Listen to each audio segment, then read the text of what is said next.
الحمدللہ وحدہ والصلاۃ والسلام علی من لا نبی بعد قال رسول اللہ صلی اللہ علیہ وسلم کل بدعۃ ضلالہ۔ ہمارے معاشرے میں بدعت کی دو قسمیں کی جاتی ہیں اور بدعت کی دو ہی قسمیں ہیں، اس میں کوئی اختلاف بھی نہیں ہے، لیکن جو معاشرے میں کی جاتی ہیں کیا وہ دو قسمیں یا جو محدثین نے دو قسمیں کی ہیں وہ دو قسمیں؟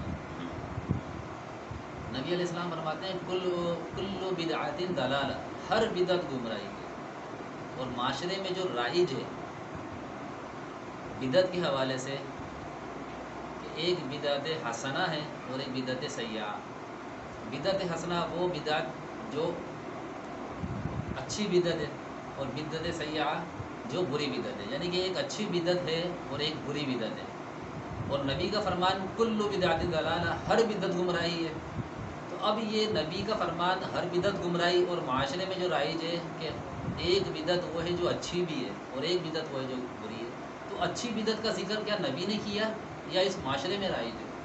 ہم اس کو دیکھتے ہیں۔ ہمارے معاشرے میں جو یہ چیز رائج ہے ان کے پاس دلیل جو ہے وہ دلیل یہ ہے کہ موطا کے اندر یہ روایت آتی ہے عمر فاروق رضی اللہ تعالیٰ عنہ سے، انہوں نے کہا تھا تراویح کی نماز کے حوالے سے، جماعت کے حوالے سے کہ نعمت هذه بدعہ، یہ جو بدعت ہے یہ اچھی بدعت ہے۔ حالانکہ عمر فاروق رضی اللہ تعالیٰ عنہ کی اس سے مراد کیا تھی؟ لیکن بدعت کہتے ہیں ہر نئی چیز کو، بدیع السماوات، اللہ تعالیٰ نے آسمان کو پیدا کیا، آسمان کو بنایا، بدعت کا معنی نئے صورت میں بنایا، اس سے پہلے وہ نہیں تھے۔ ایک یہ لغوی معنی اور ایک اصطلاحی معنی۔ عمر فاروق رضی اللہ تعالیٰ عنہ نے جو بدعت کا لفظ استعمال کیا وہ کن معنوں میں استعمال کیا؟ کیا وہ نئی ایسی چیز تھی جو اس سے پہلے تھی ہی نہیں، یا وہ اس سے پہلے موجود تھی؟ نبی علیہ السلام سے تراویح کی نماز پڑھنا جماعت کے ساتھ ثابت ہے، اور اس بات کا اعتراف جو بدعت حسنہ اور بدعت سیئہ دو قسمیں کرتے ہیں وہ خود بھی اس بات کا اعتراف کرتے ہیں نبی علیہ السلام نے تراویح کی نماز جماعت کے ساتھ پڑھی ہے، مستقل پورا مہینہ نہیں پڑھی لیکن 3 یا 4 دن پڑھی ہے۔ تو اب نبی علیہ السلام نے جب تراویح کی جماعت کرائی، پھر نبی علیہ السلام اس دنیا سے چلے گئے، اس کے بعد عمر فاروق رضی اللہ تعالیٰ عنہ نے جب دیکھا لوگ منتشر ہیں اور الگ الگ نمازیں پڑھ رہے ہیں، تو آپ نے یہ سوچا کہ ان کو کیوں نہ ایک ہی جماعت کے ایک ہی امام کے پیچھے کھڑا کر دیا جائے، تو اس پر آپ نے یہ الفاظ کہے کہ یہ اچھی بدعت ہے۔ اس سے مراد کیا تھی؟ مراد یہ تھی کہ یہ عمل اس سے پہلے نبی علیہ السلام کے دور میں ہو چکا ہے اور خود نبی نے کروایا، اب آپ نے اسی عمل کو دوبارہ سے زندہ کیا، حالانکہ نئی چیز نہیں تھی، وہ عمل پہلے موجود تھا، اس عمل کے موجودگی کے بعد پھر آپ نے دوبارہ سے اس کو زندہ کیا، اور آپ کے ذہن میں ظاہر سی بات ہے نبی علیہ السلام جب زندہ تھے تو آپ نے وہ خطرہ سامنے لوگوں کے سامنے وہ پیش کیا کہ مجھے اس چیز کا ڈر ہے کہ کہیں اللہ تعالیٰ تمہارے اوپر یہ فرض نہ کر دے، اتنے ذوق و شوق سے تم نماز کے لیے آ رہے ہو، یہ فرض نہ ہو جائے۔ امت پہ فرضیت کا ایک خطرہ، ایک خوف تھا جس کی وجہ سے نبی علیہ السلام نے ترک کر دیا تھا۔ لیکن عمر فاروق رضی اللہ تعالیٰ عنہ کے دور میں جب نبی صلی اللہ علیہ وسلم اس دنیا سے جا چکے تھے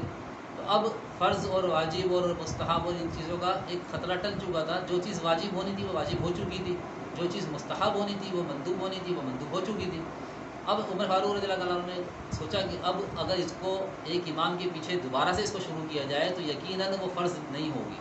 تو انہوں نے دوبارہ سے اس کام کو شروع کیا، اور اس پہ آپ نے کہا کہ یہ اچھی بدعت ہے۔ تو وہ بدعت ان معنوں میں تھی کہ وہ پہلے موجود تھا وہ عمل، لیکن ہمارے ہاں وہ اعمال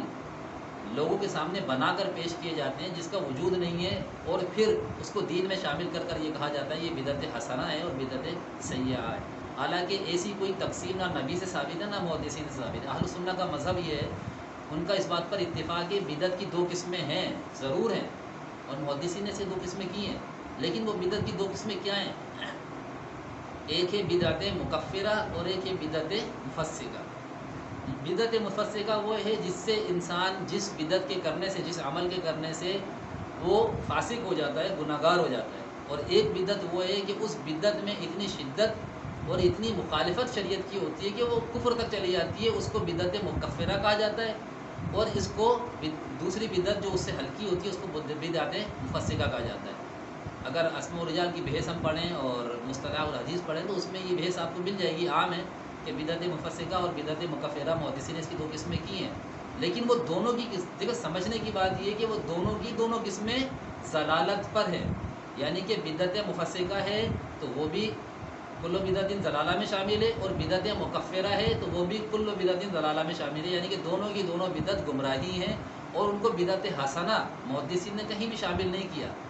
لیکن آج کل کے جو لوگ بدعت حسنہ اور بدعت سیئہ بناتے ہیں، تو بدعت حسنہ کہاں سے آ گئی؟ بدعت تو اچھی ہوتی ہی نہیں ہے، ہاں بدعت بری ضرور ہے، بدعت مکفرہ ہو جب بھی وہ بری ہے، اور بدعت مفسقہ ہو جب بھی وہ بری ہے۔ بدعت حسنہ کی کوئی تقسیم نبی علیہ السلام سے ثابت نہیں ہے، نہ ہی اہل سنہ والجماعہ سے ثابت ہے۔ تو انشاءاللہ امید ہے کہ عوام کو یہ بات سمجھ آئی ہوگی کہ بدعت حسنہ جیسی چیز کوئی اس معاشرے اس دین میں کوئی بھی شامل نہیں ہے۔ وما علینا الا البلاغ۔